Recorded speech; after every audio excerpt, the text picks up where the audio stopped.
వెలగపూడిలో CM Chandrababu Naidu మాట్లాడుతున్నారు. Live లో కొనసాగుతుంది. ఎక్కడ కూడా నిలిపే సమస్య ఉండదు. నేను ఎన్నికల మేనిఫెస్టోలో ఒకే మాట చెప్పాను. నేను ఆ విషయాలు రేపు మాట్లాడతాను. ఈ రోజు దీనికే కన్ఫైండ్ అవుతాను.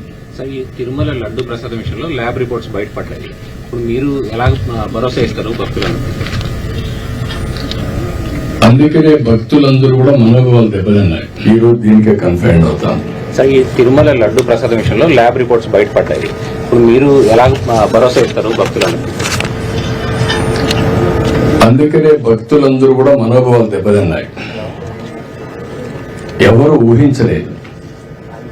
వెంకటేశ్వర స్వామి హిందువులకి కలియుగ దేవుడు. ఒక నమ్మకం, ఒక విశ్వాసం. అందుకని ఎప్పుడు కూడా అందరూ నమ్మేది, ఎవరైనా వెంకటేశ్వర స్వామికి అపచారం తలపెడితే నెక్స్ట్ జన్మలో కాదు, ఈ జన్మలోనే పనిష్మెంట్ ఇస్తాడని. అలాంటి వెంకటేశ్వర స్వామి చేయడం కోసం కడాన ప్రసాదాల్లో కూడా నేను ఏదైతే చెప్పానో అలాంటి ముడి సరుకులు ఏవైతే వాడారో ఇవన్నీ నాసిరకం కాకుండా అపవిత్రమైన ముడి సరుకులను వాడారు.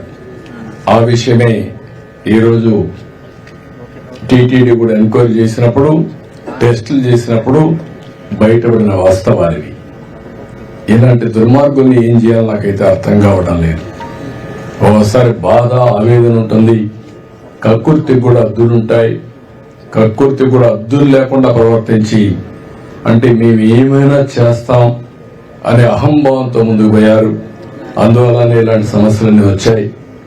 ఇక్కడే కాకుండా మీరు చూశారు, తిరుమల పైన ఎంత మొత్తం శానిటేషన్ దెబ్బతీశారు, ప్రసాదాలు దెబ్బతీశారు, అన్నా క్యాంటీన్ దెబ్బతీశారు. కడాన వెంకటేశ్వర స్వామిని తీసుకుపోయి పెళ్లిళ్ళు, పేరంటాలుంటే అక్కడ కూడా ఊరేగించే పరిస్థితికి వచ్చారు.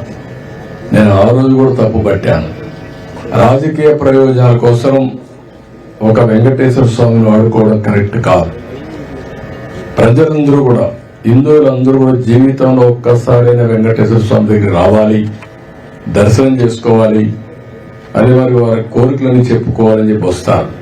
అలాంటి నమ్మకమైన ప్లేస్ ని మారించడం చాలా దుర్మార్గం. ప్రక్షాళన ప్రారంభించాం. ఇప్పటికే చాలా వరకు ఇంప్రూవ్మెంట్స్ వచ్చాయి.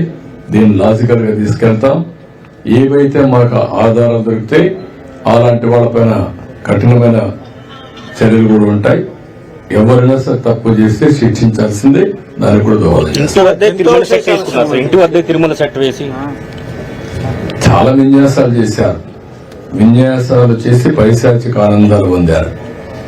అందుకే నేను చెప్పింది ఏంటంటే, ఈ రోజే కాదు, చాలా రోజులు భక్తులందరూ మనోభావాలు దెబ్బతిని చాలా మంది చాలా విధాలుగా బాధపడ్డారు.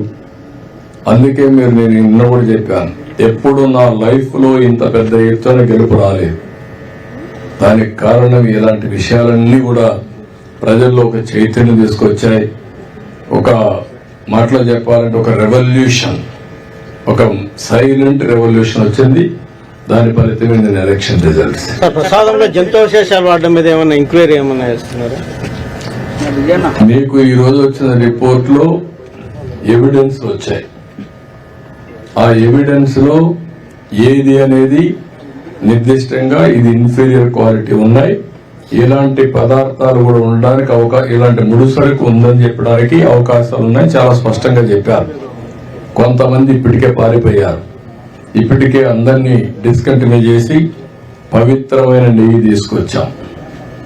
అది కూడా టోటల్ ప్రాసెస్ లో పెట్టారు మన వాళ్ళు.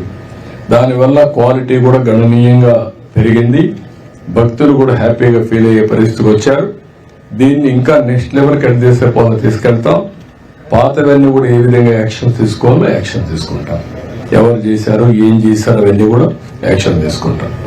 Okay, thank you.